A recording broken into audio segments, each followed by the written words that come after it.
Hey, BassResource.com viewers, hey, check it out. I'm Skeet Reese at the 2012 ICAST show in Orlando, Florida. We're in the Wright McGill Trocar booth, which is, I don't know, it's one of the coolest places to be. Why? Because it's full of black and yellow. I love black and yellow. You can't imagine that. Hey, a lot of you are fans of the Skeet Reese rods out there. You've got the yellow sticks.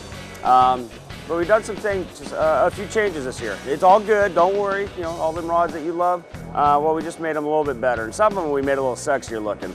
If you look at this is the Micro Honeycomb series. We've taken yellow all the way through the blank. We've changed the reel seat a little bit. Instead of the rubber being yellow before, it's black. But you gotta look, it's kind of clean, sexy, but it's still black and yellow. So a little bit new look for the Honeycomb series. Then you get into the S-curves, which we've gone yellow all the way down as well. Reverse the rubber. How you can tell the difference between the S-curves and the Honeycombs is this matte black section here. So the traditional guides, you'll find the S-curves. Honeycombs have all the micro guides on them. Now I've got 3 new models this year. And this one is one of them right here. Alabama rig rod, umbrella rig rod, whatever you want to call it. But if you're throwing those big umbrella rigs with swim baits on them, you need a pretty powerful rod. Most time you're fishing 65-pound spider wire and you're hurling it out there. So what I've done is I've given it a bigger handle, longer, so you get a lot more leverage to be able to cast that heavy rig out there. It's got a soft enough action on it though, where it's a nice parabolic bend to where when this fish load up on it, it's not too fast, you're not gonna tear the hooks out, especially when you're fishing braided line. There's no shock absorbency, so you want to make sure the rod absorbs quite a bit of the shock, not the line, otherwise you'll break it off. But the Alabama rig rod, it's new. Now, for you guys that love jacking big ones and getting in, mixing it up with just the heaviest cover, here's the punching rod. This one is bad to the bone, 7 feet, 11 inches of pure power for punching an ounce and a half, up to 2-ounce sinker into the thickest cover you can get.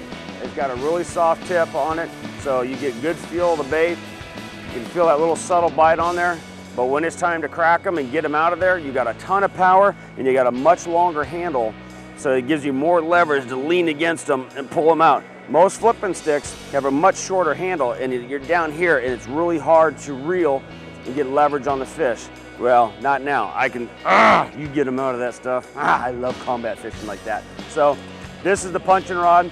The handle's a little further forward, like I said, and it makes the rod more balanced. So, because when you're flipping a heavy weight all day, you want that rod as balanced as you can be to take the strain off your forearm so you're not absolutely tired. And this one is balanced perfect for doing that. So there's a punching rod. Got one more. A lot of you know that, from the west side, that we throw a lot of big baits. I love swim baits. Not always the right time to throw them, but when you do throw them, you gotta have the right rod. So I've got a Magnum Swimbait Rod. It's 8 feet long. Same big deal. It's got a big handle on there, so you can load up. When you're throwing some of them big swim baits, man, you gotta put some back into it, and you're hurling it out there. So I've got the 2 hands, big handle, gives me a lot of force, a lot of leverage for throwing the big baits. And then I can also, when I'm leaned into them, I get a big one. But same deal. You want a parabolic rod when you're fishing those big swim baits. So if you look at this rod here, I'm gonna go over here. It's got bend throughout the rod, because even though the baits are heavy, a lot of times you're dealing with 2-aught treble hooks. 1-aught, 2-aught, maybe even 3-aught, which if you have too stiff a rod, you can pull them hooks out of a fish real easily. So still parabolic rod. So when you hook up a fish, you're gonna get them in the boat, but you still got plenty of power and leverage to cast the big baits. So that's what's new from the Skeet Reese line at Wright McGill this year. So come check them out.